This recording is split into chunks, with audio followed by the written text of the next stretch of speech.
বন্ধুরা, এক গ্রামে বাস করতো মোটু পাতলু। মোটু বলল, পাতলু চলো আমরা ঘুরে আসি। এই বলে তারা গভীর জঙ্গলের দিকে রওনা দিল। হঠাৎ করে সেজন্য কিসের একটা আওয়াজ চলে আসলো সেখানে। মোটু বলল, চলো পাতলু দেখে আসি এটা কিসের আওয়াজ। এই বলে তারা সেখান থেকে চলে গেল।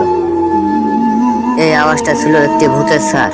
তার মাকে না খুঁজে পাওয়ায় সেই ভূতটি অনেক কান্না করছিল। সেই সময় সেখানে মোটু পাতলু চলে আসলো। আর সেই ছোট ভূতকে দেখে তারা অনেক কষ্ট পেল। মোটু পাতলু সেই ছোট ভূতকে নিয়ে তারা বাড়ির দিকে রওনা দিল। ভূতের মা এখানে চলে আসলো। এখানে এসে দেখে তার বাচ্চা ছানা নাই। এই দেখে সে গ্রামের দিকে খুঁজতে চলে গেল। এদিকে মোটু পাতলু সেই ভূতের ছানাকে নিয়ে খেলা করছিল। ভূতের মা খুঁজতে খুঁজতে হঠাৎ করে তাদের ঘরে চলে আসলো। মোটুদেরকে কোনো কিছু না বলে মোটু পাতলুকে সেই ভূতটি খেয়ে নিল।